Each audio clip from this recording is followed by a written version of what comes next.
Recording in progress. Yes, team, and welcome to this morning's training, which is going to be an absolute banger with lots of reminders to start with, which I'm begin with, and also to let you guys know. Actually, Deborah just locking in live has just reminded me to say congratulations to everyone who completed the Bassett Law triathlon yesterday. Deborah, Lindsay, Richie, I've seen that you all smashed it. Absolute love and respect. Great target to go for, and a great goal to hit, which also brings me nicely on to the next event. So the way these events will be, guys, and how I've discussed them last week, I don't want anyone to freak out and think they can't do them because they're going to be tougher. Every event, every person will still be able to do it. So for example, the challenge in the Brecon Beacons, or in Brecon, should I say, which is going to be a never done before outside of the British military route. It's not Van Dance, the one that everyone's going to be on. It is going to include Penny Fan. It's not Snowdon, which is going to be snided by tourists. It is a never ever done before undisclosed route, which nobody will know apart from me and Di until the day. And it was reconned this weekend by an ex-British Marine. So it's going to be exciting. But within that event, there will be a front DS leading the event that will push people to their limits. And if anyone can make the time set by the DS at the front, there will be prizes and there will be rewards to push you guys to want more. Also, there will be a sweeping team of DS. So any person, no matter how slow, how much they're struggling, will also be covered. So just because there is an elite challenge to the event, don't think you can't do it, because everyone can. And that's my job as your role. That's my role as your coach, to push you to do things you haven't done before, to push you harder than you've been pushed before, but also to make sure you're covered and kept safe. That's what we do. So within the events, there will also be a training plan. So we will have a structured training plan for each and every person to be able to do the work between now and the end of October to be able to complete this plan. So it's not just going to be another event.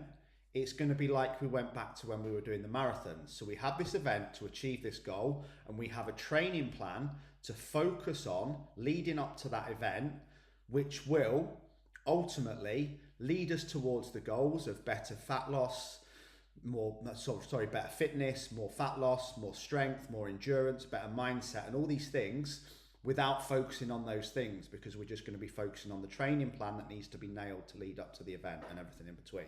So exciting times, guys. But I just wanted to reiterate that having these tougher, challenging aspects to it doesn't mean it's just for elite people, but there will be both aspects to both events. So there will be the elite aspect, and there will also be everyone's going to always have their backs covered aspect, no matter where they're at. So exciting times. Other short reminders. Again, this is a lesson that I urge for you guys to take away and employ in your life. So when we tell people what we are doing and that we're going to do something, but we don't explain to them why we are doing it, this is very often when we meet friction. Now, this is not to be confused with asking for permission to do things. And I'm going to use this as a great example for you guys. I'm not asking you for permission, and I'm certainly not asking for your opinion as to whether you think it's a good idea, whether I should do it or not, because I've made the decision. But what I am doing is telling you what I'm doing, and then I'm telling you exactly why I'm doing it. So the thing that I'm doing is these trainings will now only be on Mondays. There will be no Thursday morning training. So that's the thing that I'm doing. Now, we then have to explain the reason why we're doing it. So the reasons are that I'm wanting to focus on quality, not quantity. So before I begin in today's training, to give you an example, this training took 8 hours to plan. And what I was starting to feel in my own trainings was that the relentless pressure to try and do 2 incredible new trainings every week was too much. That's 16, 17 hours prep time to deliver 2 sets of 45 minutes of content. That's the number one reason why I'm doing it. On Thursdays, I will now be posting a replay of one of the 100 plus other trainings that have covered every single mindset subject to mind. The third reason is that I want you guys to also focus on quality and learning, not quantity. Like myself and my 93 unlistened to books on Audible, it's very easy to fall into a mindset of mindlessly binge watching personal development, seminars, signing up for this Peter's on how to come over procrastination, signing up for Rob's on how to make 10k month recurring income, signing up for X, and we end up being such a consumer that we end up not doing any creating. So all the mindset trainings in the world are completely pointless if you don't take the information away and apply it. You could spend 15 hours a week watching mindset stuff. In fact, many of you have done this and I've discussed it with you this week, and not actually applying it in your life. Also, if we are committing to 2 per week and doing to them, each one of those videos should really be 3 to 4 hours. Each video should be watched 3 to 4 times. Notes should be made. Insights should be written down. Action points should be taken away, and we should be analysing how we're how we're implementing the learnings into our life. So I can very easily procrastinate by watching 10 hours of watching Peter How to Live My Life every week, and that might be great, but then if I do nothing with that information, it's completely pointless. And you cannot watch one of these trainings in 1 hour, digest it all, learn it all, take it away, and then implement it in life. And so many people as well, and this is what I'm realizing going wrong, okay, watching in the car is better, listening in the car is better than just listening to music or the radio or nothing. But that's not also when the learning's done, because you have to think, right? You're focusing on driving, you're focusing on concentrating on other things, not crashing. You cannot focus on it fully, is what I'm saying, when you're driving. And much like this is the technique that I would employ you to go away. So again, like Stephen is watching now, fully focused, non-distracted, sat in a room watching this video. He will make some notes, but then to properly do a training, we need to go away and watch 10 minutes, make some notes. Watch the next 10 minutes, make some notes. Watch the next 10 minutes, make some notes. Write all these things down, and then work out how we're going to go away and implement these into our lives. The next thing, and the reason why, is that there's a brand new set of trainings coming, a brand new curriculum. I'll give you guys a tiny bit of an insight now of what is on my desktop. Uno momento, por favor. That's what I taught Logan yesterday. How to say, one moment please, in Spanish.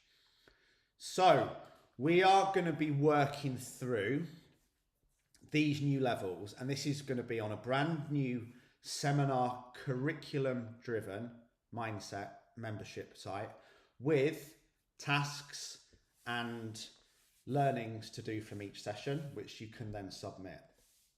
So we're going to be looking at how we really kick and curb procrastination, okay? How we master the techniques to stop procrastinating and start doing, so there's no more tomorrow.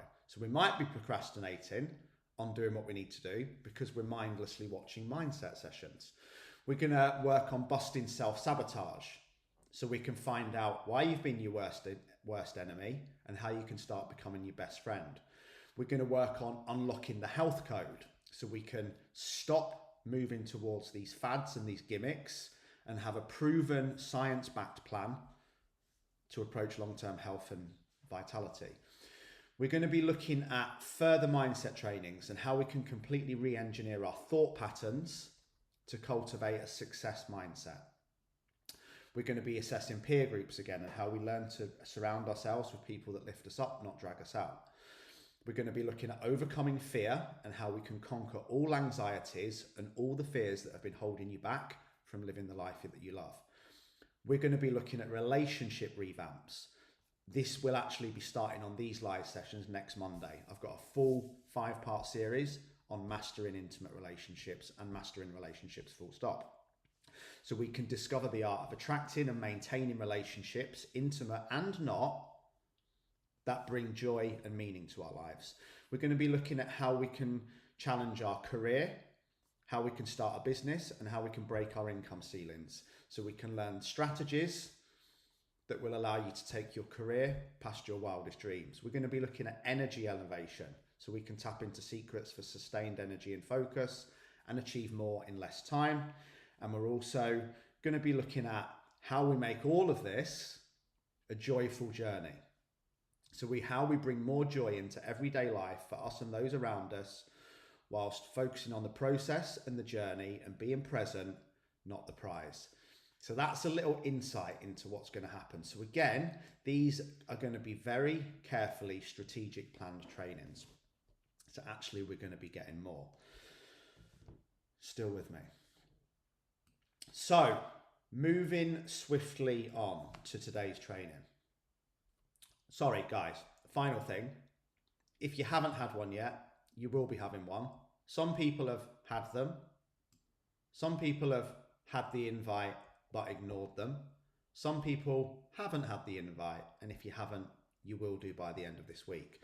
So the other thing with not having that excess into Thursdays is it gives me more time to have a little one-on-one with each of you all, and we'll be booking in 20-minute power coaching calls to make sure that everyone's on point and you're getting that one-to-one support as well as the group. So hope that will make sense. Now we are going to start today's official training. Every single person in the world, bar none, and if you disagree, you're telling yourself a story that's become your narrative and your self-limiting belief that needs to change, that has achieved anything that you want, every single person that has achieved anything you want is exactly the same as you, is exactly the same as I. They have the same fears, the same struggles, the same self-limiting beliefs, the same setbacks. They're not special and they're not gifted. And 90% of people that are the same as you, that have achieved everything that you want, have probably failed more than you have ever tried. Let that sink in. They've failed more than you've tried. That's why they're not special, and that's why they're not gifted. The difference is they overcame the fear and the procrastination to get started, and they didn't give up every time it got tough. So you really believing this, you believing that the most successful people in the world that have everything you want are no different to you, they face the same fears and struggles and self-limiting beliefs, is the key, the absolute key to you achieving everything you want. As long as you continue to think it's different for other people, it will still be different for you. That is the key. The key to unlocking your potential. You can't keep saying it's unlucky for me, they got lucky. It's different for me because of X, Y, and Z. You don't understand me because of X, Y, and Z. Situation and circumstance, X, Y, and Z. This person's fault, X, Y, and Z. If only I was more like them, X, Y, and Z. Not true. It's a false narrative that you may have been running your entire life. And we're going to come on to probably the one thing you do every morning that triggers that into being a reality. Because as probably the most famous entrepreneur, one of the most famous entrepreneurs and most successful man, who also happens to be analysed in Think and Grow Rich, you know, the study of 500 of the world's most successful people, who Napoleon analysed, the two things that all of them did was they had definiteness of purpose, which was exactly what they want, and they had the habit of making decisions quickly and changing them slowly, taking decisive action. Now, Henry Ford's most famous point, this was absolutely hilarious, by the way. Someone had watched one of my old trainings on YouTube from about 5 years ago the other day, and they heard me talking about Henry Ford. And this guy sent me a message on Instagram saying, "Oh, Lee, I watched this training that you did and I loved it. Can I just ask, was Henry Ford your granddad?" Because he's seen me one posting about my granddad as well. And I'm like, no, mate, I do quote my granddad a lot, but unfortunately, Henry Ford wasn't my granddad. Well, not unfortunately, because I still would have chosen my granddad, but Henry Ford, for those of you who don't know, in case you're thinking the same thing, is Henry Ford of Ford Cars. And he famously said, either you think you can or you think you can't. Either way, you're right. So again, that's another one to tattoo on the backs of your eyelids. If you think you can't achieve something, and if you think it's different for other people, and that you don't have the talent, and that you don't have the gifts, and that it's easier for them, and their circumstances are different, and they're more intelligent, then you will always stay stuck. Stopping that process is the key to unlocking your life. If you think you'll never be a millionaire and that's what you want, guess what? You never will be. If you think you'll never start your own business and that's what you want, trust me, you never will. If you think you'll never leave your toxic relationship, you never will. If you think you'll never get abs, you never will. If you think your injury will never heal, it never will. It still freaks me out on these videos looking at that now. Look how different it is. It's crazy, isn't it? You have to believe it. Because whatever you think will be your dominant thoughts. And it will become your personal reality. So that is the number one thing you have to do. You have to stop thinking that successful people have anything within them that you don't. And you also have to stop thinking that you don't already have everything within you that you need, because you do. Now, how does this start? How does this start each and every day? It starts with how you begin every single day. It starts with how you learn to control your thoughts. It starts with how you learn to protect and plan what you say about yourself to yourself. Because your outer world, aka life, will always follow your inner world, aka your thoughts. If you have chaos in your head, you'll have chaos in your life. If you have a lack of self-belief in your head, you'll have a lack of self-belief in life. If you procrastinate in your head, you'll procrastinate in life. These pictures out here will always match what's up in here. So either you think you can or you think you can't. Either way, you're right. Either you think it's different for people that are more successful than you, or you think it's not. Either way, you're right. You either think you can get abs or you think you can't. Either way, you're right. You either think you can start a business or you think you can't. Either way, you're right. So how do we get this right in the morning? Well, first of all, let's start with how to get it wrong.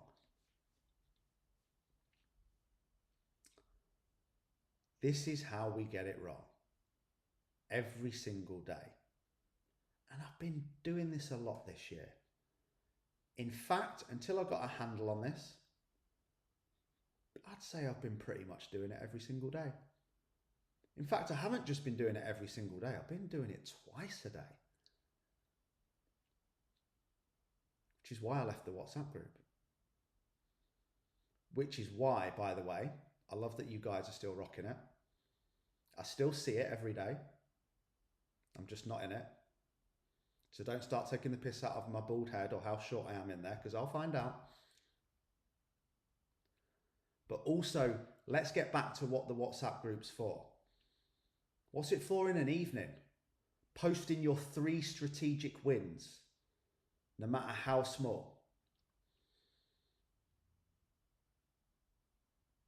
So let's do that today in the group. And then let's get off our phones at 9 o'clock. Jan is the only person that I'm going to allow out of this because she finishes work so late. In fact, Jan, no, I'm not. Do what you do in the morning after you've done what I'm about to tell you to do. Guys, you should not be on your phones after 9 o'clock at night. None of you. Because you're not just on the phone in the WhatsApp group, you're on the phone in the WhatsApp group whilst probably watching TV, not being present with your partner or your kids, and scrolling shit at the same time.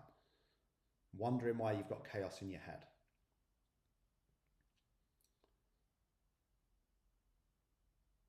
Make sense?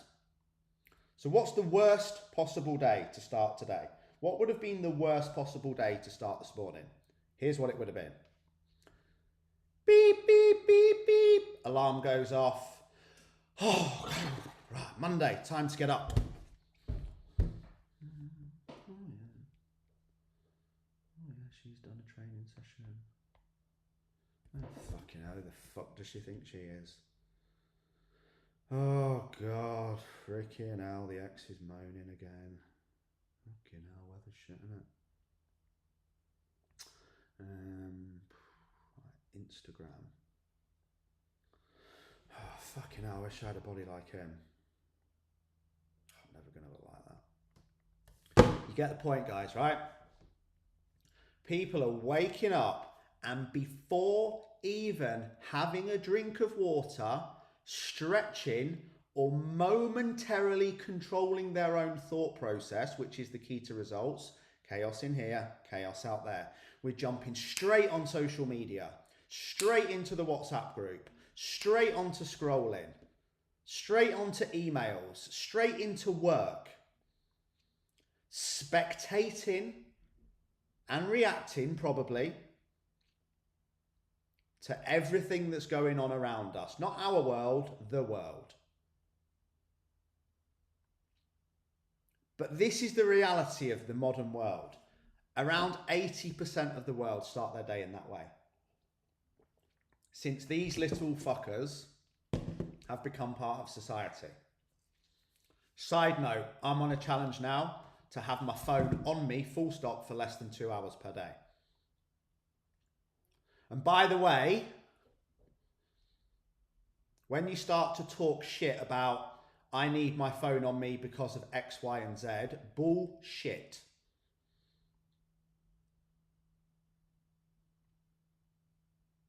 Don't agree. The world functioned very well before mobile phones. Very, very well. I'm even going to give you a really, really far end example. My kids are at university. I need my phone on me because what if something happened to them? So let's take a real example. Let's say your son or daughter was at university and they'd gone out and it had got to the end of the night and they'd got into a scrap or maybe bumped their car or something, and the police had been called and they'd either been arrested or they'd been taken to hospital. You not knowing about that between 3 a.m. and 9 a.m. is going to make no difference to the situation. They'll be looked after, they'll be cared for. If it's an accident, they would be in the right place with paramedics and the hospital. If it was a fight and they've been locked up, you knowing about it at 3 o'clock in the morning versus 9 o'clock isn't going to make any difference. And we have to remember that the world functioned before mobile phones. So we can think of a million reasons why we need to be on it all day, but we don't. You could say, I'm going to check it every 3 hours for a maximum of 15 minutes. Trust me, it will destroy your life, because every time you pick it up, you'll reply to a message, you'll reply to an email, you'll end up going on Instagram, you'll go in the WhatsApp group, you'll like it, you'll comment to what everyone else has posted, you'll get drawn into a conversation about Henry the Hoover sucking fucking Pete off. And before you know it, an hour's gone, an hour's of distraction, and then you'll come off, and then you'll go onto Instagram, and then you'll see the people that are earning more money, that have better bodies, that just seem to have it all. Same people we're talking about at the beginning. So if you're doing this right, from the second you're waking up, you're triggering your own head. You're triggering you to react to something in the external world which is out of your control. Look at that stupid, ranty conversation that me and Jan got involved in for nearly half a Sunday with some dumb fucking bitch who doesn't value coaching, who thinks that the key to results is just drinking alcohol in moderation and going for a fucking walk. Yet me and Jan were full on argumentative, reactive confrontation for nearly 3 to 4 hours. 3 to 4 hours we could have been spending on our own lives, not some douchebag. See how easily it can happen. See how easily you could be losing hours, weeks, days, months of your life because you're not controlling that. From the second you wake up, we're triggered, reactive, and we're focusing on other people's lives, not our own. Transformation is not a spectator sport. We need to be in the river, not sitting on the sideline, watching people in the river and bitching about them. We need to be in the ring, throwing punches, not sat in the front row, watching other people throw punches, wondering why they're better at throwing punches than we are. The phone thing is massive, guys, and I promise you it has to be controlled. Because if you're doing this right, if you're not sorting yourself out in the morning before everything else, if you're not really limiting your screen time and social media, if you're not making sure that other people and their shit isn't controlling your day, what you're doing is you're actually strategically every day, listen to this carefully, you're strategically training yourself to be a spectator and a victim of circumstance, a victim of situation, a pawn in other people's game, an extra in the movie. You're not an extra, you're the fucking rock star. You guys are all rock stars, that's why you're here. You're movie stars, you're winners. Winners are grinners. And winners are dinner and poo.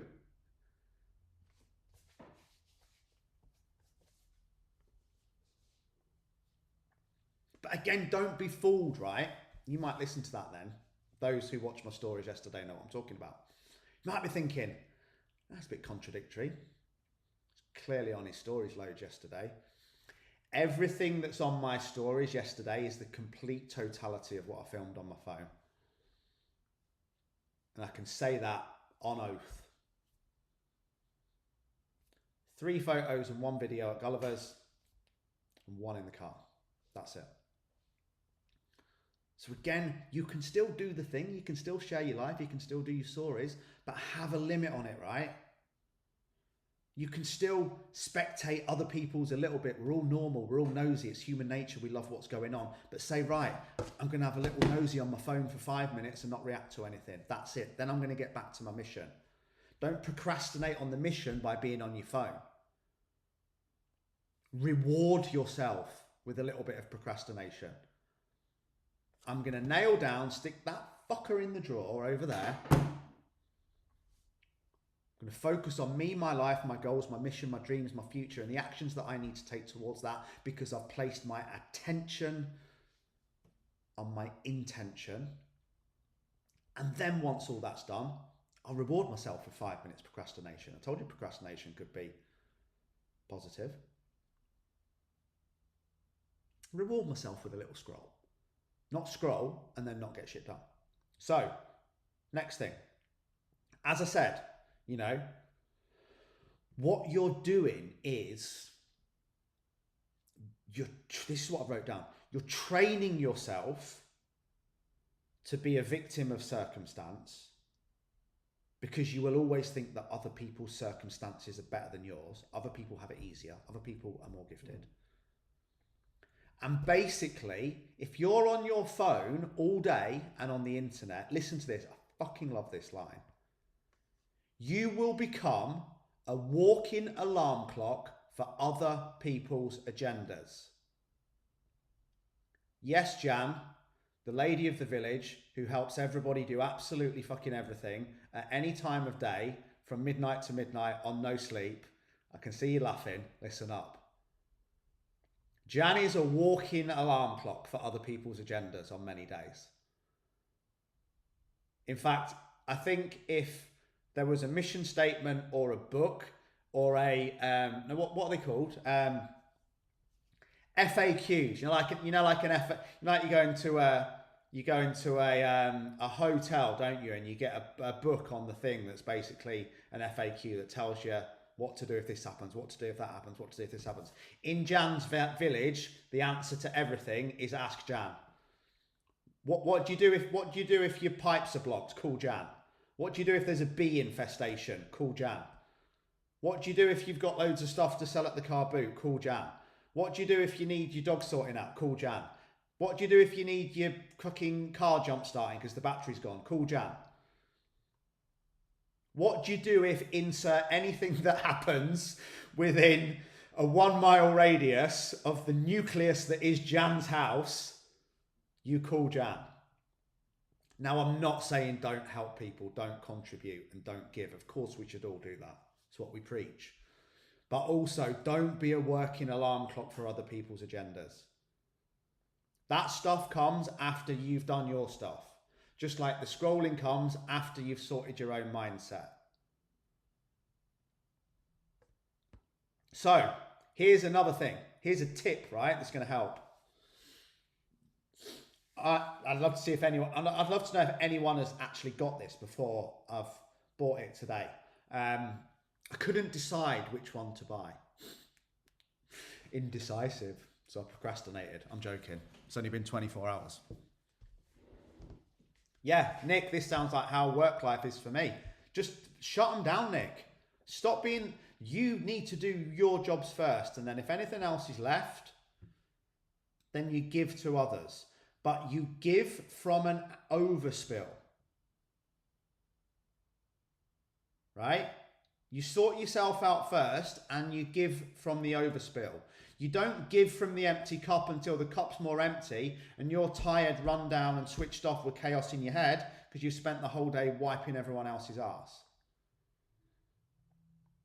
Again, as I said, it's the same thing, right? One's easy, one's hard. Like going back to the initial point, it'd be so easy I could just take time out today and watch 4 more of Peter's training sessions. What's that going to do? 4 more hours I'm not working on my life, my business, my clients, the things that I need to do. I could spend another 8 hours planning a training for Thursday. That's literally, what's 8 times 4? 32 times 15. That's 32 one-to-one sessions I could plan with you guys to get on the phone with you for 15 minutes, find out what you need to get handled. One's easy, one's hard. Can't just keep consuming more and more trainings, more and more mindsets, and not doing the fucking work. It's a form of procrastination in itself. Same as getting more qualifications when you could just be building your business. Qualificationitis. I'll just do 7 more qualifications and then I'll start my business. No, start your fucking business. Start now, get perfect later. Anyway, what was I talking about? My natural light.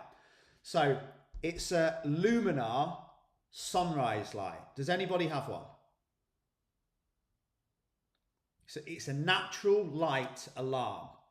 There's obviously some really fucking stupid ones that also have Bluetooth speakers and phone charging units, which destroys the object. This is why I didn't get it last night, because I'm searching for the right one.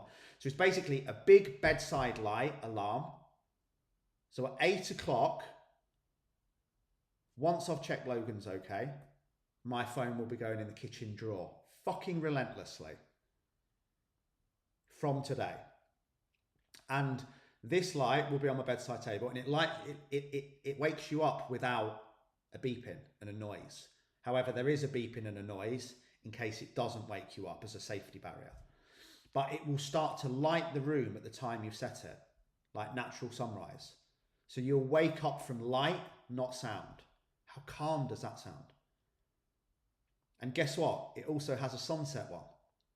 So you put it on at night instead of the TV, and it will slowly, over the period that you set, darken the lightness in the room. So again, you can fall asleep and get up as you would with natural daylight. So this is then how I'm going to rejig my morning routine and what I urge you guys to do, because so many people have stopped doing this. If I have, I guarantee you have. So the natural sound, or natural light and natural low-level sound, if needed, will wake me up, which means my phone can stay downstairs.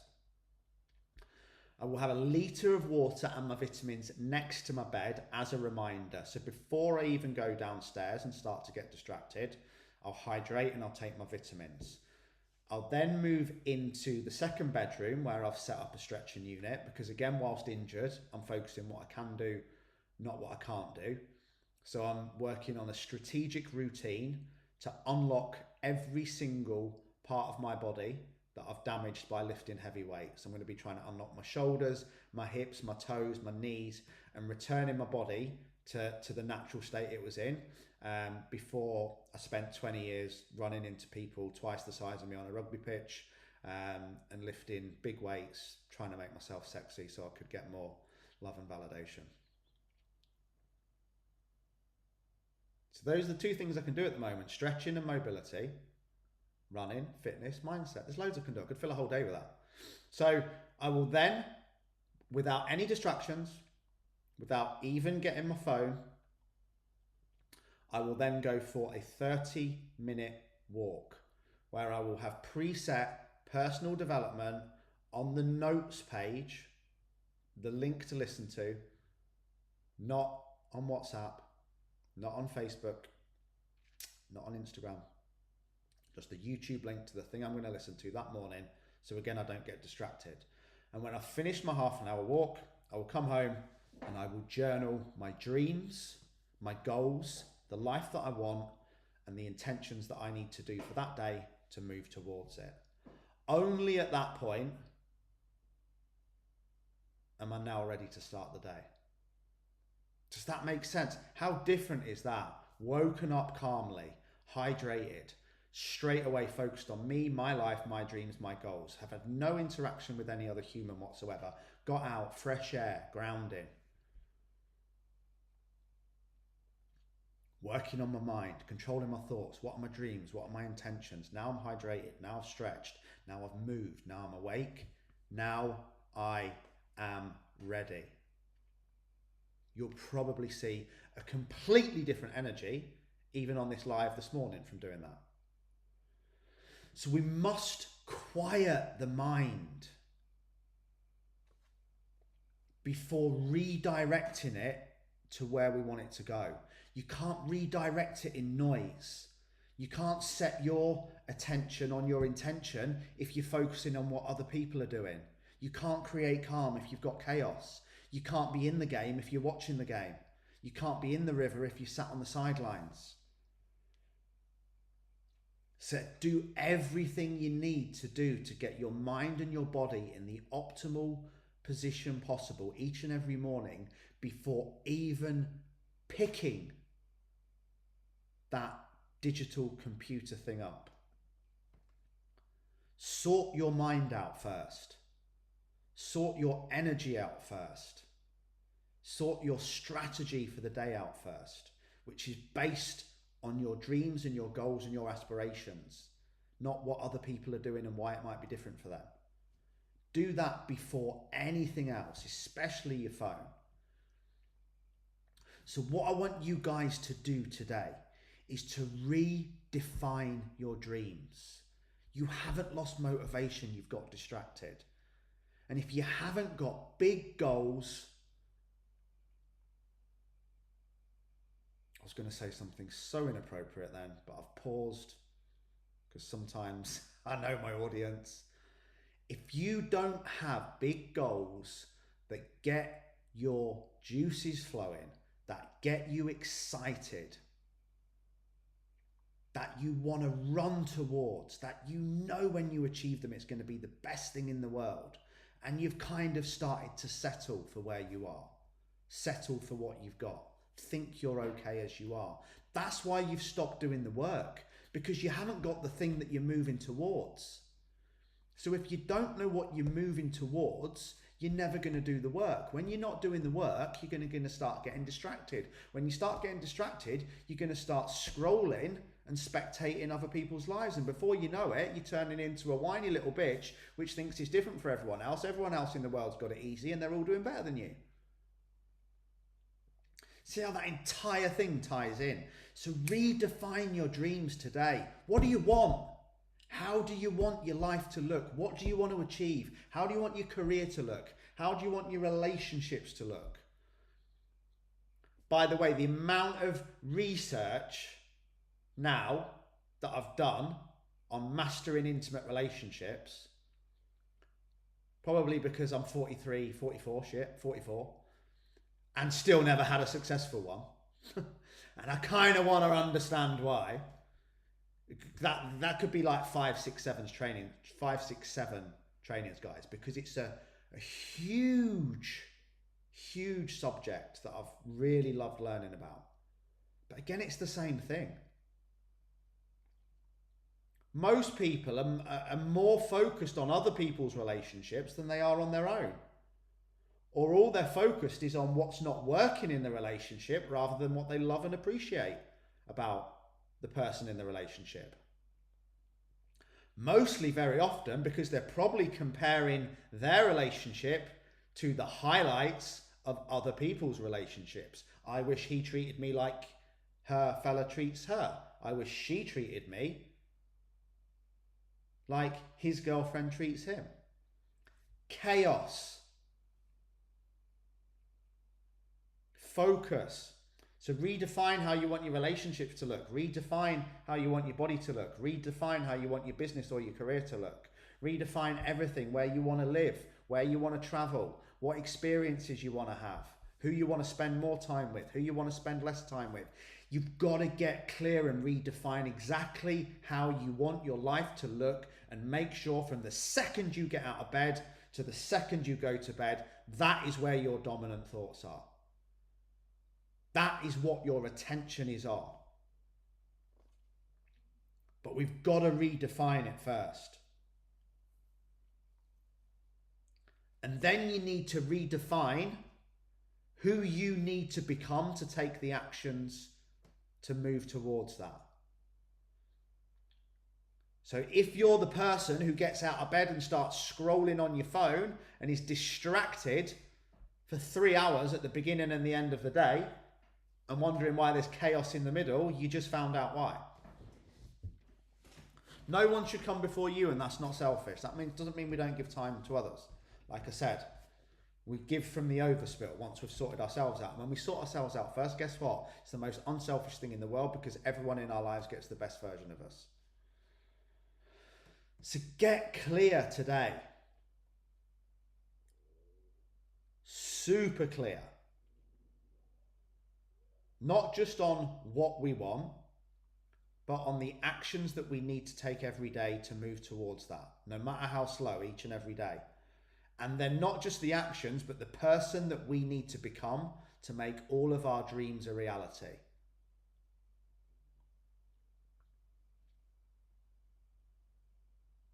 Because I only need to scroll down social media for 5 minutes to see that 95% of people's actions do not match up with the values of what they say they want. So many people. We can't say we want abs and go on the piss every weekend. We can't say we want to become better at running, but not go for a run every time it rains. We can't say we want to drop body fat, but be eating pies and drinking beer at every opportunity. We can't say we want to save money to start a business, but keep spending it on material things like holidays, handbags, cosmetic procedures, and everything else in between. We can't say we want to start a business when we're locked in a job that we hate and not take action towards it. So also revisit the 2 trainings. Revisit your identity. Revisit your values.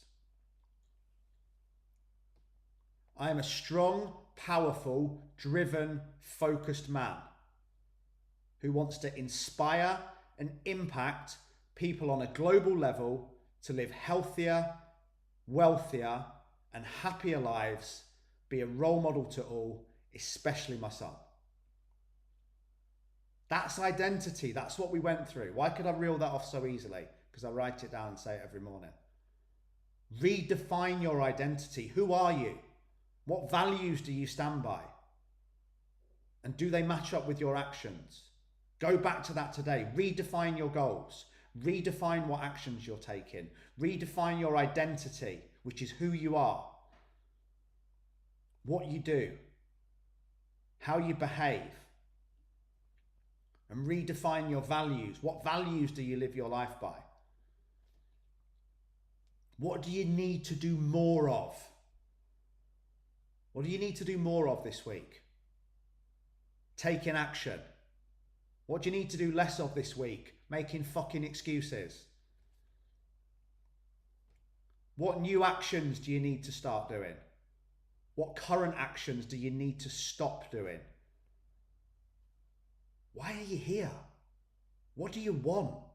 What's your truth? That's what you need to be focused on. What is my truth? What is my meaning? Why am I here? What do I want? And what am I going to do today to move towards it? Who do I need to spend more time around that's going to lift me up and inspire me to be better? Who do I need to bin off because they do nothing but moan, blame, complain, justify, make excuses, think it's different for them and blame someone else? Get back to playing the lead fucking role in the movie that is your life. Get back to being the director that's writing the fucking script of a lifetime. And stop worrying about what all the other actors are doing. Stop worrying about the cast. Define your role and play your role. You are the star of your movie, the star of your life.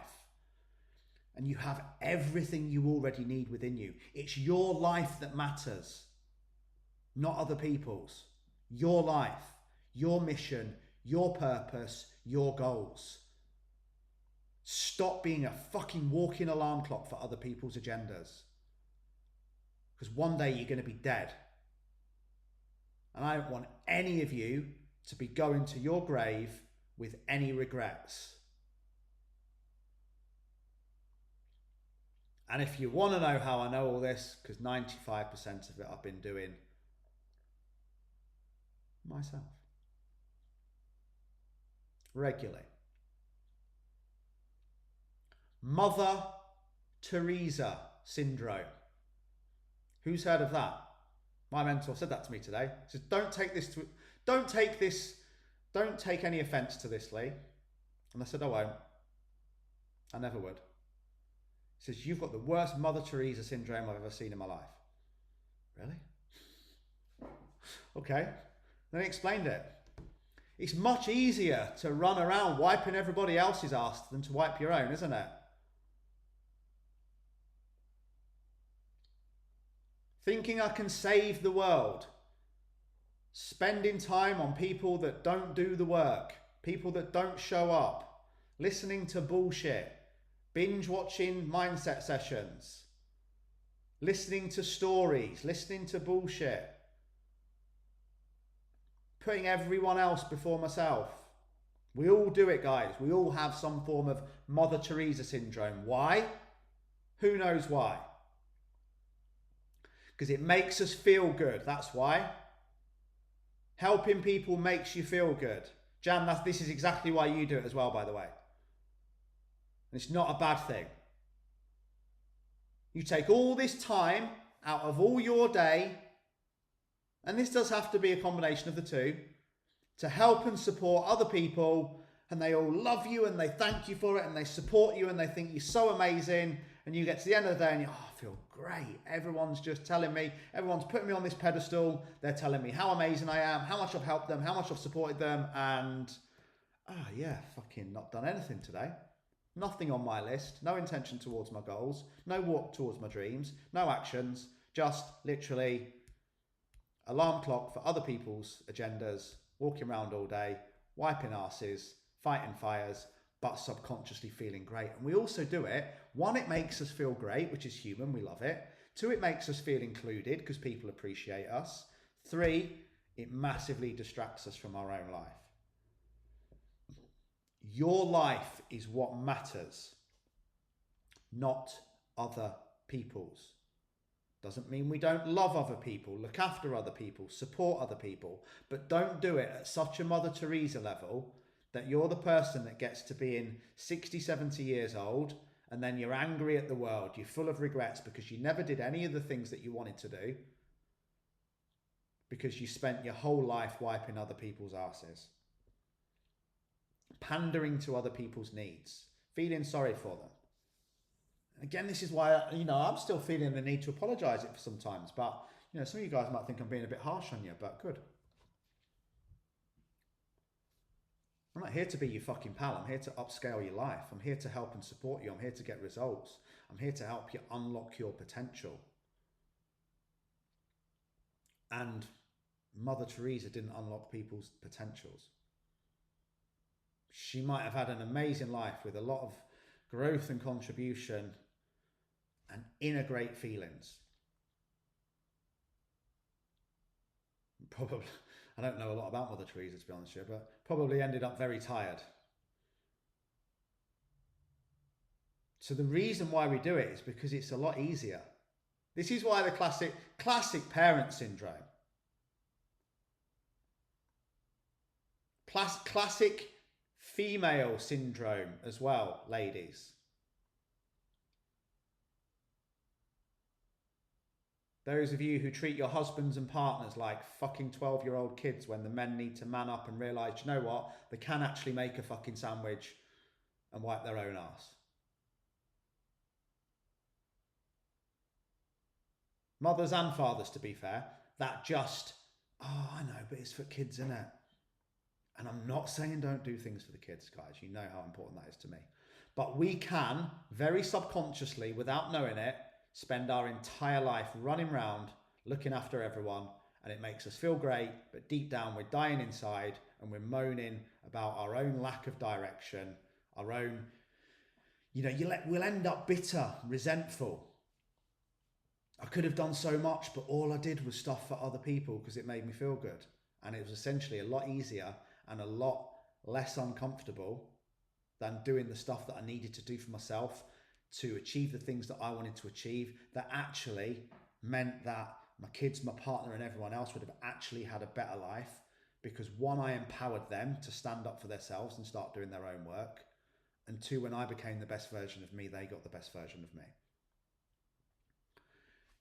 Doing things for people constantly isn't any good. Empower them to do it themselves. Support them, but don't do it for them. So, I'm going to crack on with this. There's quite a lot here. So, big thing that's come about in this group recently is this. Jan's taken action towards it. Luke's taken action towards it. Lorraine's taken action towards it. Kate Shandan definitely took action towards it. What I'm hearing time and time and time again is that so many of you aren't happy in your careers. And I know a lot of you weren't in your relationships, but most of you have handled that now. So what I'm hearing from multitudes of people within this community is you don't want a 9 to 5. You don't want to spend the rest of your life doing something that you don't really like, working for someone that you don't really like. But you don't really know what it is that you want to do. Good. You don't need to at this stage. It's a huge step that you just want more. That's why you're here. You wouldn't even be listening to me if not. So you want more, but you don't know what it is. So you need to revisit Ikigai, which is the Japanese meaning for being, or reason for being. Meaning for life, meaning for purpose, loads of different analogies. But again, what I said, guys, just chill with this. Don't force it. You're not going to study Ikigai every day for 7 days and it's going to come to you. Don't force it too much or you'll probably block your mission. But also, don't shut the garage door to it because you don't know what it is. That's okay. I didn't know what mine was to start with. Look at the different jobs. I thought it was freaking out, everything from being a gangster to a DJ to a movie producer to a club owner to a fighter to the army and everything in between, to now finding my passion. So your Ikigai, right? I'm going to use like Luke as an example and Jan because she's now starting it. So an Ikigai is a combination of your passion, your mission, your profession, and your vocation. So your passion is, what do you love? This is the first thing I would get clear on. What do I love? Training, nutrition, mindset, personal development, growth and contribution, being a great dad, helping people, adventure, learning, entrepreneurship, business, making money, setting big goals, and everything in between. You could simplify it much more. Remember just a year, 2 and a half, 2 years ago?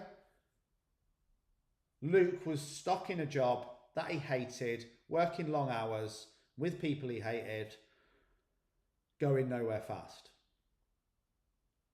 What did he love? Dogs, animals, countryside, being around other dog owners, photography. Mission, what the world needs. Well, that one was easy for me. The big pandemic at the moment hitting the world is mental health and physical health.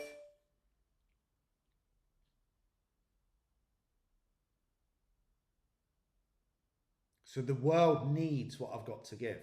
Millions of people struggling with their mental health. Millions of people struggling with their physical health. Passion, Jan. What does Jan love? Dogs, helping people. Mission, what does the world need? Luke Birch. Well, everyone's dogs need feeding. Millions of dogs in the world and they all need food. Jan's mission, millions of dogs in the world, half of them aren't well behaved and their trainers need to kick up the arse and sort it out so that the dog and the human can live happier lives. Passion, what do you love? Mission, what does the world need? Profession, what are you good at? I'm very good at training, I'm very good at nutrition, and I'm very good at mindset. So we can't have you could have passion, right? Passion, what do I love? Carp fishing. Well, what does the world need? Well, loads of people want to learn to be better at carp fishing. Profession, what are you good at? I'm a fucking terrible carp angler. So I'd never make it. Oh, I'm not terrible, but I'm not at a level where I would teach other people to do it. And then your vocation, what can you be paid for? Selling dog products, selling dog food. People are always going to need dog food. People are always going to need dog trainers. People are always going to need help with their physical and mental health. Dog grooming, Jess.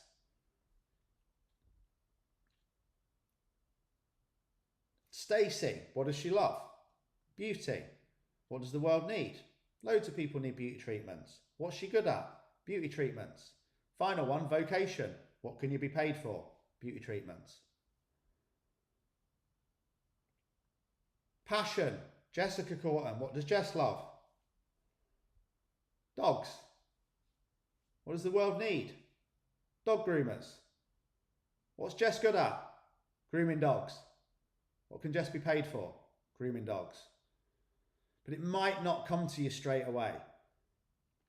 But you have to have it on your radar every day if that's what you want. So if you've been saying relentlessly, right? And I know some of you have, why am I in this 9 to 5 doing shit that I hate for people that I don't like, just to pay the bills and numb my senses every weekend and get 2 weeks every year in Benners if I'm lucky, where I can just numb my senses for another 2 weeks before coming back to my job that I hate with my people that I don't like. If you've been running that behavioural trait, thought process, narrative, self-narrative, go back to what we said at the start. What's most important? What you say about yourself to yourself. Chaos in your head, chaos in your life.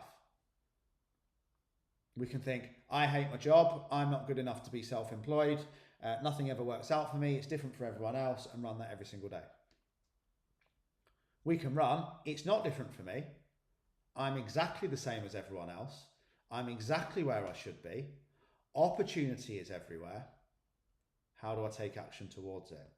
Because if you've been running that narrative, the same as any narrative, right? It's the warning light, it's the rumble strip.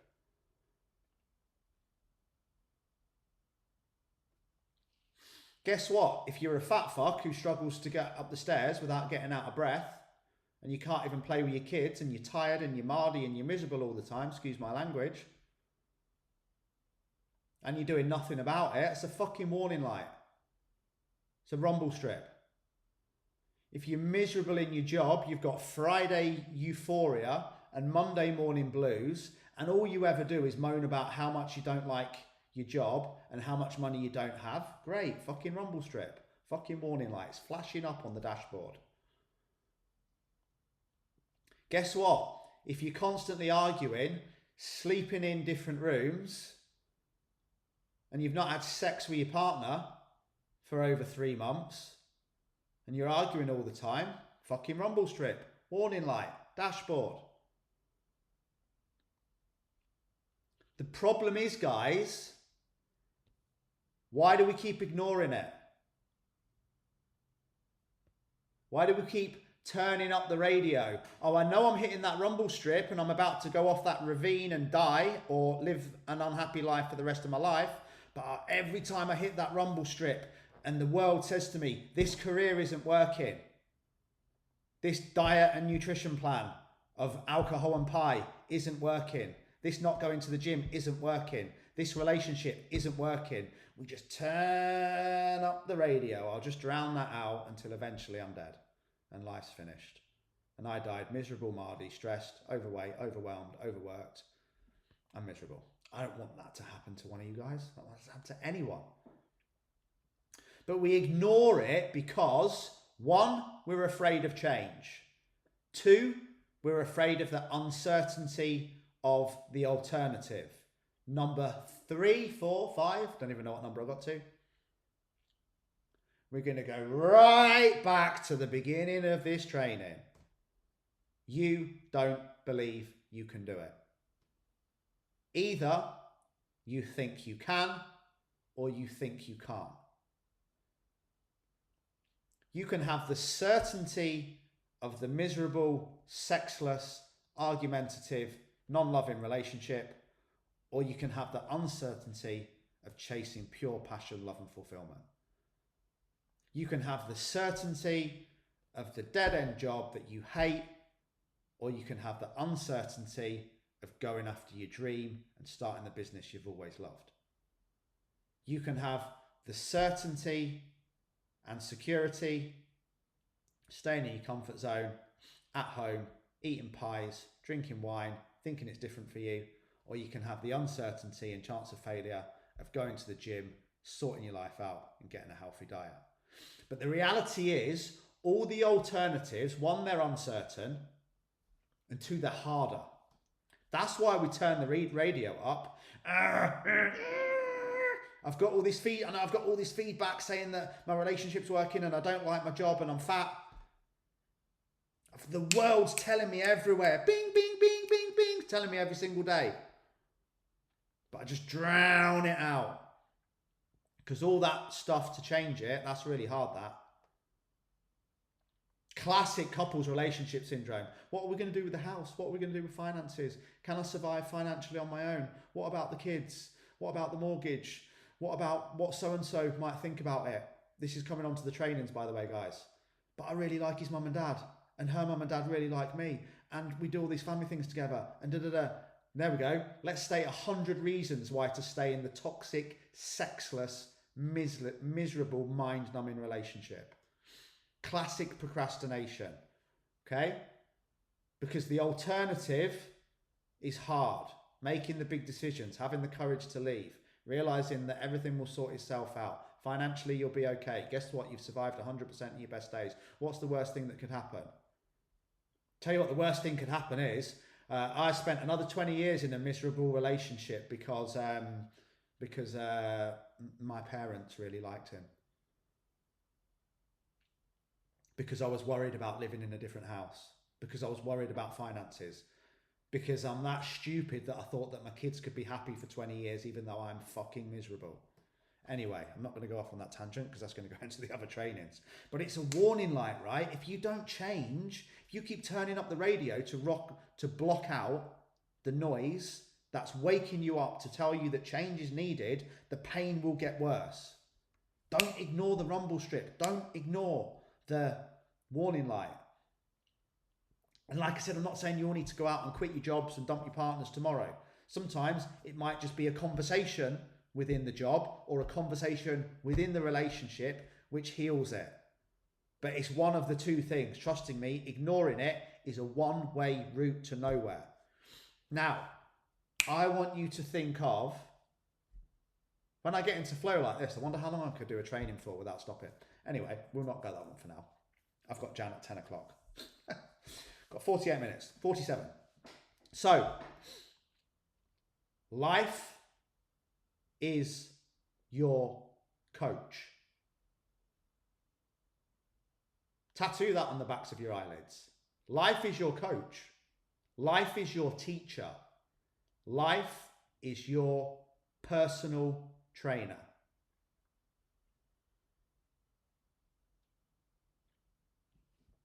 I'm going to drop a little knowledge bomb at the end of this training as well. And then I'm going to ask everyone who's watched it to comment the knowledge bomb.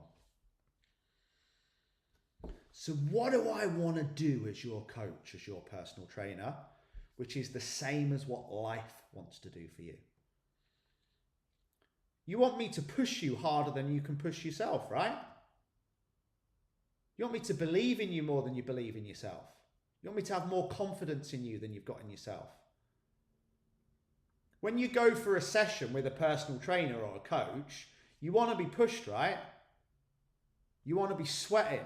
You want to be accountable. You want him to train you harder than you can train yourself.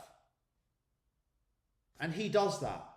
That's why sometimes some of you will feel that I'm being hard on you. That's my job. I also believe in you. I also have confidence in you. And I also want to inspire and impact you. But when I'm pushing you to be better and telling you to stop being a fucking whiny little bitch and sort your shit out, I'm not doing it because I'm a sadist. I'm not doing it because I don't like you. I'm not doing it because I think I'm better than you. I'm not doing it because I'm angry. I'm doing it because I love you. I'm doing it because I care about you. I'm doing it because I want more for you. I don't want to be chatting. Like I said to this guy on Instagram yesterday, I'm like, he might watch this training. If it's you. This is the honest truth. So he commented on one of my stories again. This is a guy who was struggling with his mental health back in January. And he says, amazing. You're inspirational. You're incredible. All the usual shit. Don't like that anymore. I'm over it. Don't want to be on a pedestal. I want to be at the bottom, building back up. It's dangerous when people start putting you on a pedestal. And he says, I'm all right, mate. Really? What's going on? Paint me a picture. I'm just still struggling mentally. Struggling with all the thoughts and the bullshit in my own head and I was just switched off. Replied to him, victim. And he was like, what? Says, you're a victim. What? You still playing the victim? Probably thought I was a twat. Not really. It's what he needed to hear. Doesn't need to hear, oh, poor baby, I know your relationship ended and, you know, your ex is being a bitch and you're not seeing your son as much as you want and you're fat but you keep eating pies and you're depressed but you keep drinking alcohol, but it's okay, baby. It'll be okay, my darling. Just watch another mindset video and you'll be okay. I know, mate. I've been there. I get it. I feel for you. Do you want to get on a Zoom and we'll have a circle jerk about why life's different for us and, you know, whose fault it is and what's to blame? Or do you want to wake the fuck up? I said, bro, you've been running this same fucking narrative since you fucking messaged me saying you were struggling in January. It's fucking August. Do you know what he replied? I know, sorry to disappoint. I went, fucking victim. No wonder your wife fucking left you. How harsh is that? Imagine being the wife on the end of his relationship and he's running that fucking narrative. No wonder she fucking left. It's like having another child. Fucking hell. Bro, your wife wants an alpha. She wants a provider. She wants a fucking leader. She wants someone who doesn't make excuses. She wants someone who stands up and has her back. Not someone who cries like a fucking baby and plays the victim 24/7. I didn't really say any of that, but I'm using it as a harsh example. Empathizing with people in victim mindset does not fucking help them. So if you're doing that for any of your friends now, stop. They'll either ship up or they'll ship out. But empowering someone to continue to run the same narrative that's already destroyed their life whilst allowing them not to take action because you're being kind and empathetic isn't helpful. And that's why I said, that's why I'm here, to push people. I want a better life for that bloke, but he's not going to fucking get it if I keep pandering to this same fucking story he's been telling himself since January. So I need to now give him that wake-up call and that opportunity to change. And that's the last bit of my attention he'll be getting. It's over to him now. But I'm here with you guys to push you past your limitations. So you don't give up when you have self-doubt. So you overcome fear. To believe in you more than you believe in yourself until you do believe in yourself.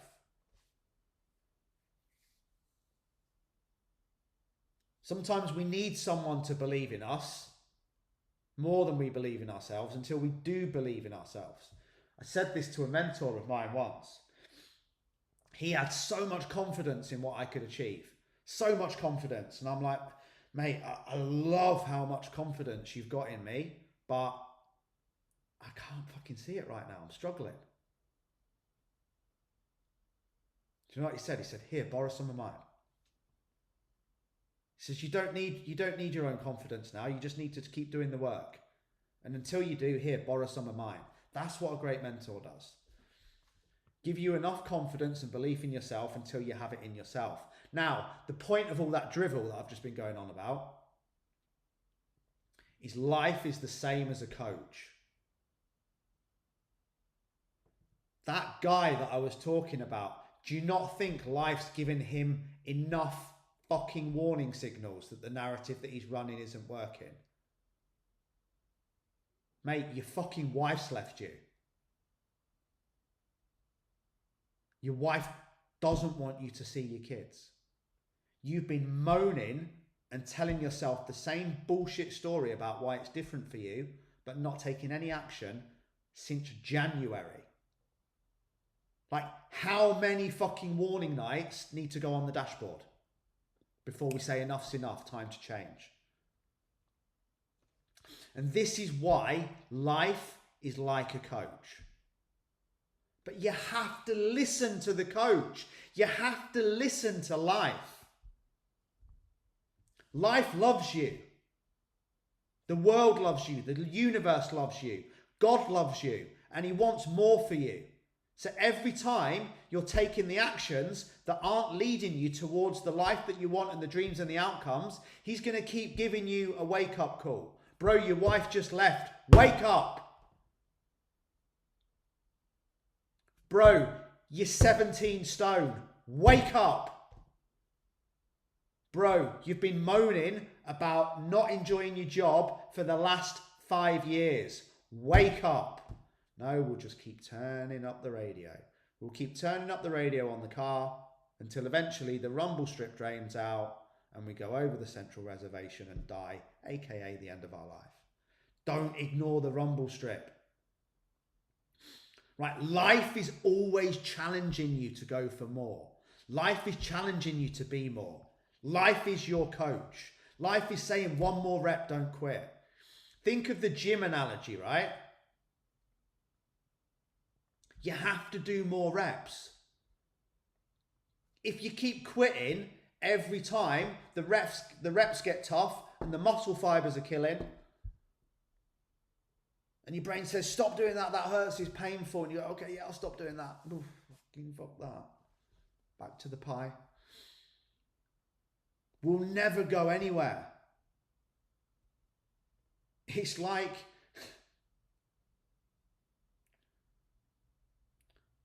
if you've got feelings that you're not happy, that is life as your coach.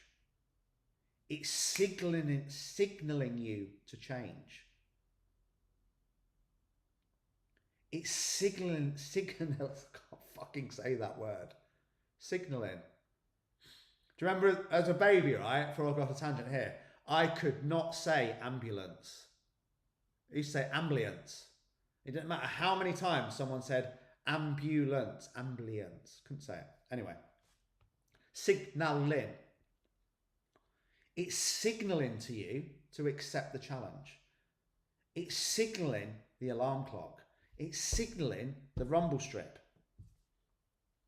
Like, you can't just look at the fucking weights and get strong. You have to lift them, and it might be painful and difficult and uncomfortable, but you have to do it if you want the change. We have to do the mental health work if we want to heal. We have to search the career opportunities and find the Ikigai if we don't want to keep telling the same story. Yes, it's going to become uncomfortable. Yes, it's going to be sore. Yes, it's going to be difficult. Yes, you're going to fuck up. Yes, you're going to be afraid. Yes, you're going to fail. Yes, people are going to mock you, judge you, and laugh at you. But getting sore and going through heartache, adversity, pain, and failure is all part of the growth process. And my question to you is, what's the alternative? Do you want to be that guy in my Instagram inbox 12 months from now, talking the same shit whilst doing nothing about it? Of course it's going to be uncomfortable. But here's the thing, right? And I want to share this story with you. And now my head's saying, am I comfortable sharing this story with you? But I am, and I need to. Like, what's the worst thing that you can happen if you just go for it? And I said to my mentor last week, so I'm fucking struggling, mate. I said, I feel like a fucking fraud.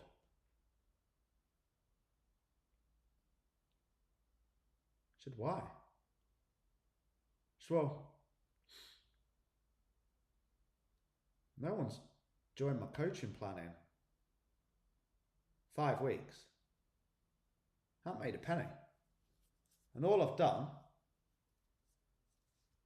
is get rid of some dead weight. And I can't even exercise at the minute. I run a fucking company called Unbreakable. And I have these moments at the minute where I'm battling my head about my previous relationships. I'm battling my head about my identity. I'm battling my head about everything. I'm coaching people very fucking well on their businesses. I'm coaching someone on their business who just turned over 100K in a month, not a year. And I said, yeah, I'm fucking struggling. And he says, why? I will get to the point of the story. I says, why is it? How can I coach someone to make more than my yearly income in one fucking month, but I can't sign a fucking client up for shit? That I've got all this chaos in my head. And we journaled it and we went out, right? And we discussed it. And I said, I'm running all the usual stuff, right? I'm running all my own tricks that I run on everyone else that works for everyone else. I'm running, wealth is nothing more than a feeling of gratitude triggered by abundance. Okay? Focus on the process, not the journey. Focus on the journey, not the destination. Process, not the prize, sorry. Journey, not the destination. I says, but it's all well and good, isn't it, for said business owner, and I actually use this as an example, someone like, Peter Sage, who's probably got £20 million in the bank account. He might have, he might not. All these different mentors that I've worked with for a year, probably, they're all doing 6-figure months, not 6-figure years. Very easy when you've got 4 years bills in the bank to be saying, pray, just stay, just law of attraction, just manifest, just be grateful. Yeah, I get that, bro, but I need to make some fucking money or this rent ain't getting fucking paid in 3 months. How do I handle this? How do I change it? And he said, you've already handled it. So what do you mean? So you've already handled it. He went, write down now, if you didn't sign up another client for the next 4 weeks, what would happen? Oh. Nothing. I'd be okay. And he said, and what would happen if you didn't sign up another one for another 4 weeks? I went, I'd still be all right. What about another 4 weeks? 3 months? No, just about be all right, but I'd probably be starting to struggle. And if you were really struggling and you still hadn't in 90 days, what would happen? Would you maybe be able to borrow some money? Would you be able to get a loan? Yeah, probably. And if you got a loan, how much would you be able to get? Insert X. Right. And how much would that loan last you for? Maybe another 90 days. See the point, right? Nothing would actually happen in 180 days. It wouldn't be fucking pretty, but I'd survive it. I'd live through it. I'd get out of it. I'd find a fucking way.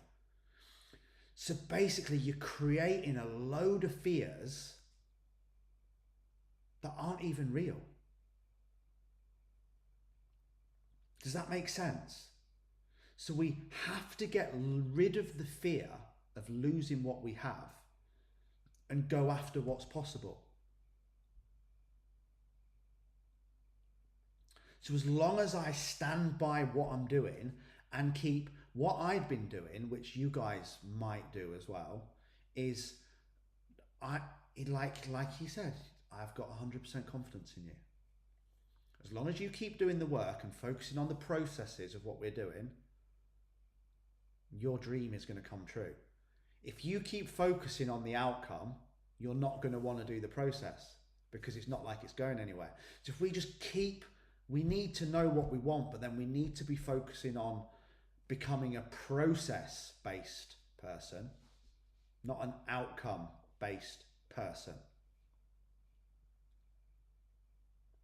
So if all we focus on is making the sale, getting the client, losing the weight, getting the dream life, getting the dream relationship, and we start working towards it and we don't get it within 4, 6, 8 weeks, that's when we start to lower the self-worth. That's when we start not to believe. That's when we start not to struggle. And we just go back to working on the process.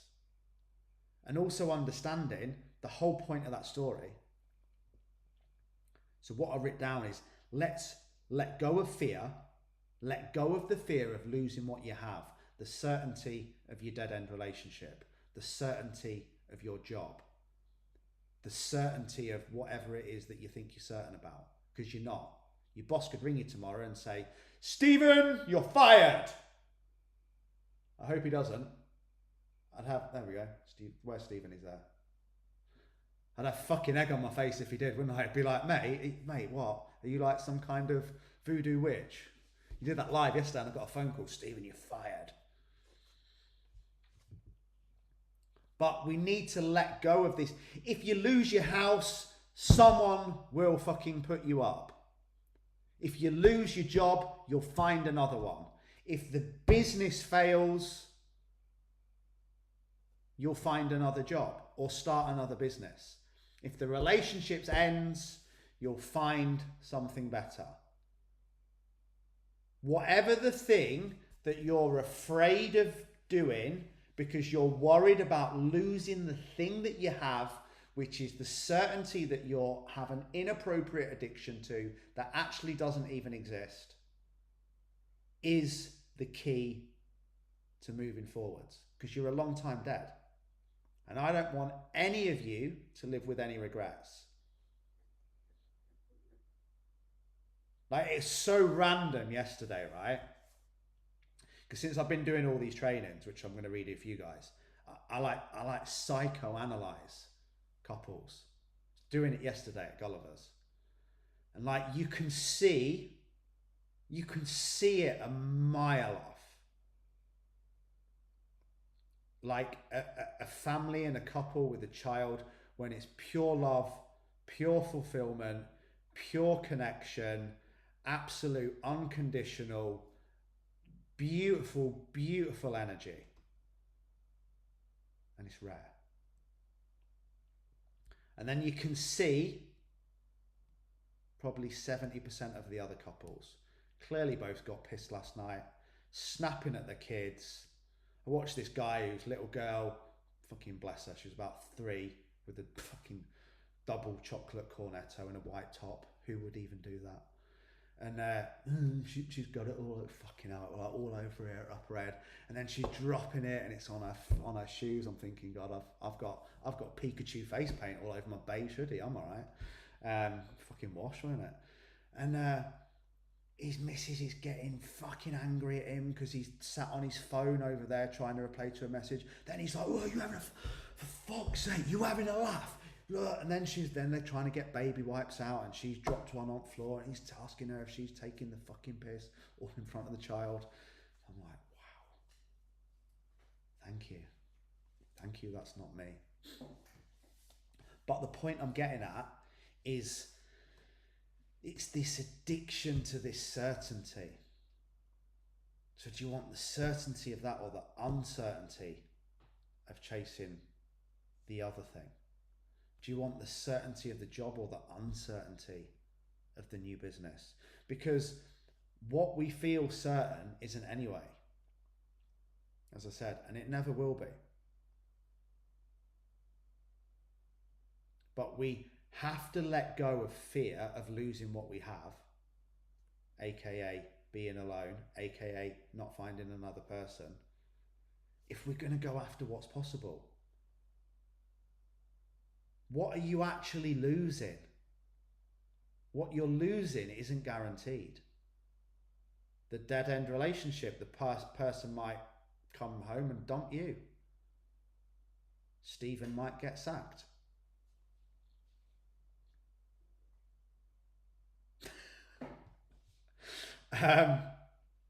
No one would ever sack Stephen. I bet he's the best employee in the world.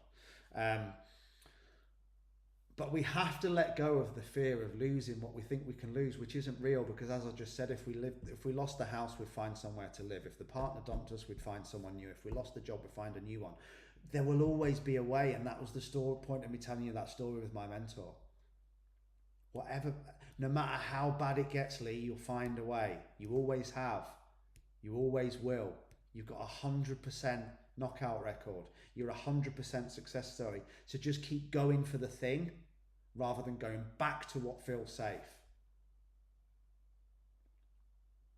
How easy would it go for me to go backwards in my business? I could do a fucking shitty 5-week fat loss transformation, turn the funnel around today, put it on Facebook, switch my Facebook ads on, send out an email, charge fucking something stupid like £79 and make 10 grand in a day. Easy. Easy. Easy. It's going to create me a whole fucking world of pain, stress, anxiety, overwhelm, chaos, noise. How do I know? Because I've already done it 400 times in the past before I finally got the lesson that doesn't fucking work. Or I can keep going down the hard road. Hard road? Hard road! That would be a fucking chance, would be a fine thing. Keep going down the hard road of building my dream, which is the elite level business mentorship program that runs alongside this. But that's the hard road. It's a lot harder to sign one client up at 5 grand than it is to sign up 50 at 100 grand. 100 grand? 50 at 100 grand. 50 at 100 pounds. So I can go back to easy, back to safe, back to certain, back to the same mistake of learning to tie my shoelaces by banging my head into the concrete. You can go back to the same patterns in your relationships. You can go back to the same narratives.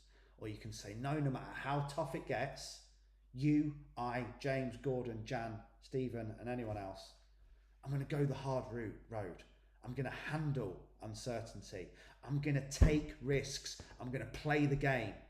I'm going to push boundaries. I'm going to search for the next level. I'm not going back to easy. I'm not going back to settling. I'm not going back to basics. I'm not going back fucking anywhere, because back is boring. I don't want back. I want testing. I want challenging. I want exciting. I want to search for the next level. I know that life is about growth and contribution, not safety and security.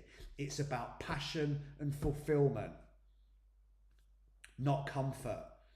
So whatever it is you've been holding off on today, please overcome your fears, redefine who you are, redefine what you want, overcome self-doubt, start talking yourself into it, not out of it. Start backing yourself. Start realizing whatever the worst case scenario is, you'll be okay.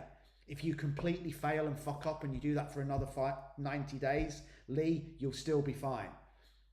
Because you've always been fine. You always have been. You've always been good enough. You've always been enough. However bad it gets, you'll always recover. Drop the victim mindset and believing that life happens to you. Adapt the warrior mindset, the achiever mindset, that life happens for you. Understand you're in charge.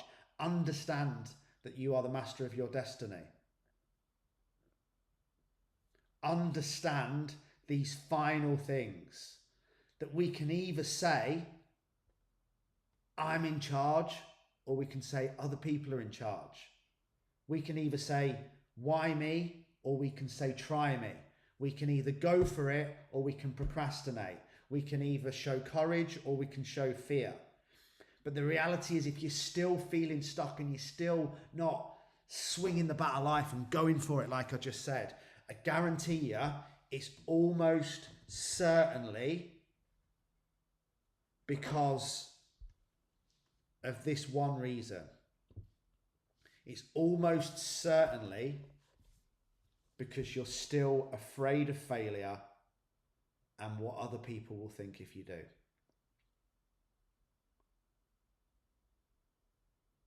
And if we can just let go of this, that is the very first stage of emotional maturity. But the reason why so many people do it, so why do people stay stuck? Because whatever the thing that we're talking about that isn't working for us, that we're not taking action on, that we're procrastinating on, that we keep putting off, the shit that we keep talking in our own head, which is causing chaos in our head, which is causing chaos in our life, inner world to outer world, is whatever the thing is that you're not taking the action towards. In order to move forward, you have to say these 3 words. It's my fault. And most people will never find the strength to do that. It triggers their ego too much. Because once we say it's my fault, we have to take ownership. We have to take responsibility. We have to take action. We have to take control. And we have to move from victim to achiever. Life doesn't happen to you. Life happens for you. You're not in the passenger seat. You're in the driver's seat. And we have to move into, I'm in charge. I can change anything. No matter how tough it gets, I won't give up. It's not different for me. I'm as good as everyone else. I'm strong enough. I'm clever enough. I'm motivated enough. Everything in life is perfect for me and it's exactly where it should be. But it's easier to say, I'm not in charge and blame other people, blame situation, blame circumstance, blame the world, than it is to say, I'm in charge and I'm in blame. It's how much easier is it to blame others than blame yourself? How much easier it is to say, that's your fault, rather than hands up, that's my fault. Classic in relationships, that's what we're going to come on to.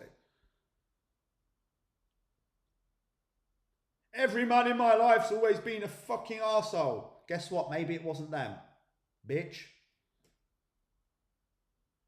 What's the one common denominator in all those relationships? Or all the women in my life have been absolute narcissists. Horrible. Bitches. Destroyed my life. Took my money. Took my kids, never loved me, cheated on me. All women are vile. Guess what, bro? Maybe it wasn't them.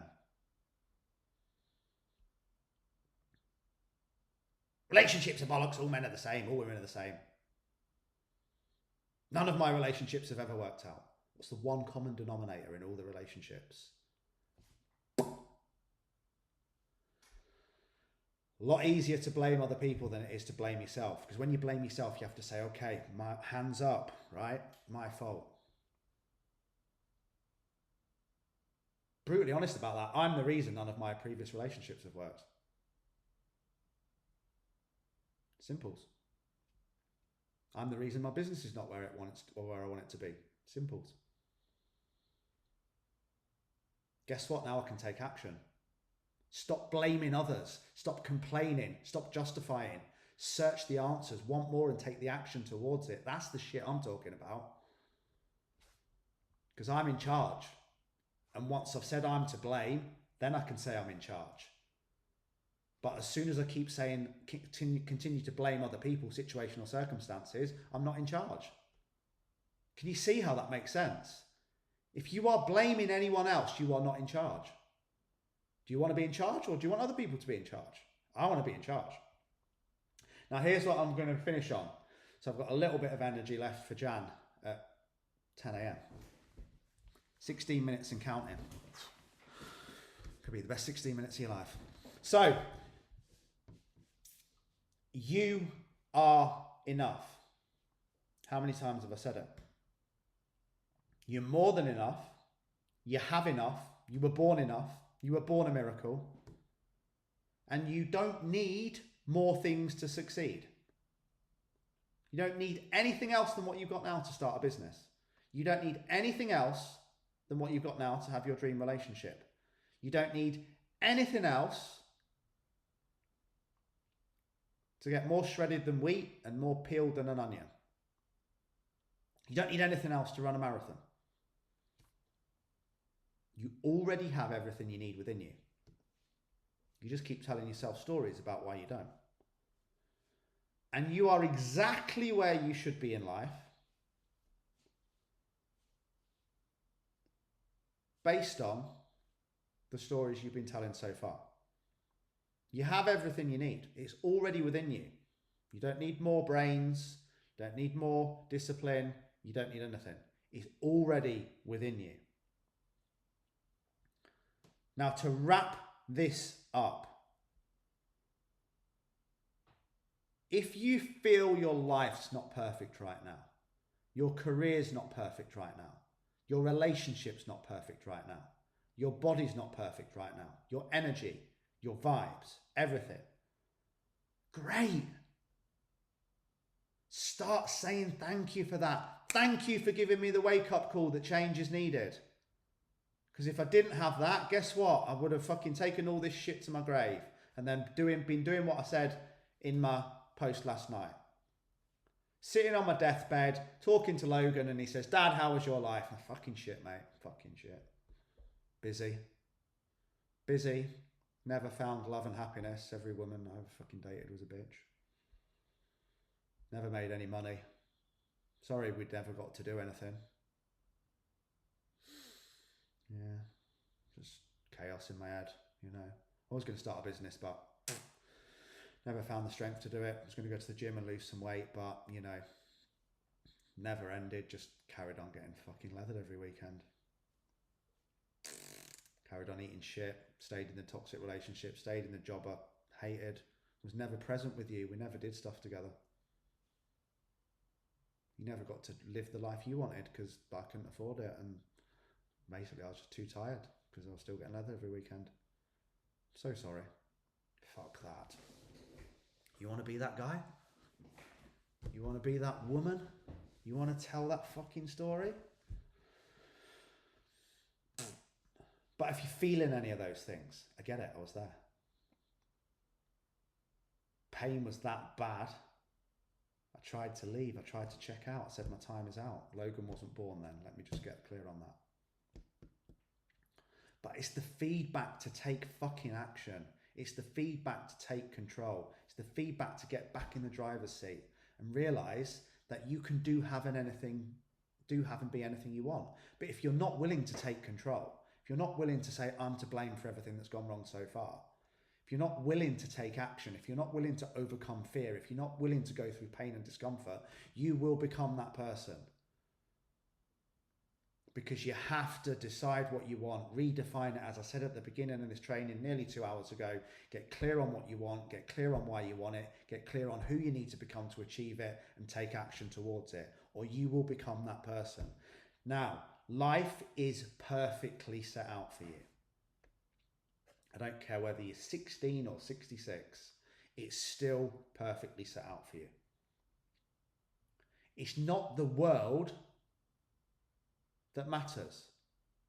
It's not your history that matters. It's not your story that matters. It's not your upbringing that matters. It's not your mental health that matters. It's not your past relationship that matter. It's not the cost of living. It's not any of those things that matter. It's not situation. It's not circumstance. It's your actions in the world that matter. Not the world, not people, not the past.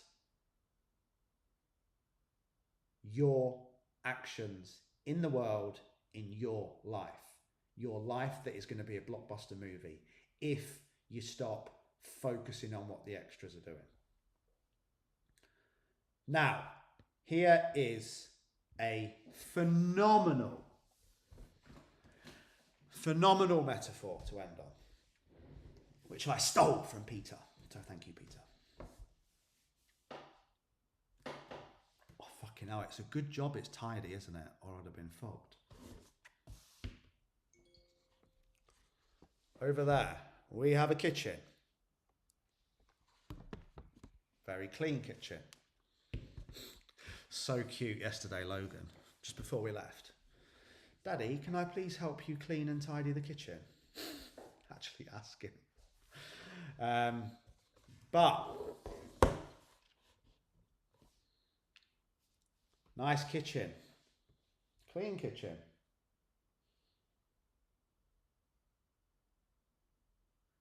Someone still needs to cook the fucking food.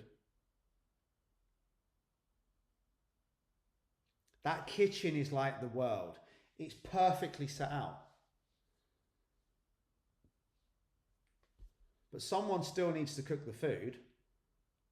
If they cook the food and mess the food up, they can't say, oh, cooking food's not for me. I'm not going to cook food anymore. People will say, well, if the world was fair, somebody would come and cook the food for me.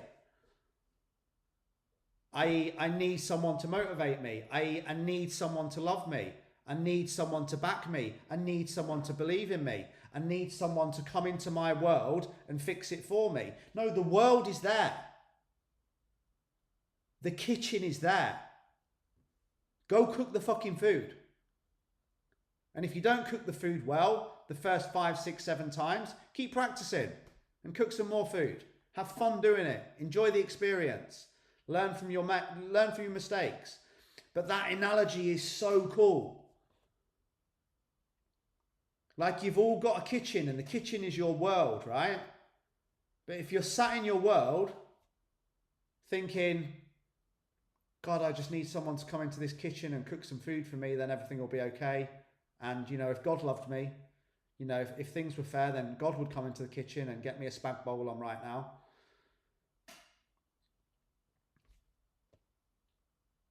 That's where people are. If life was fair, someone would come and cook the food for me.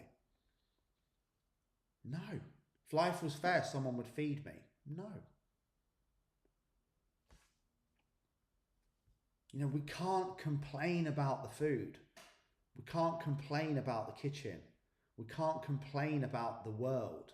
We can't complain about the people in it. It's all set out in front of us.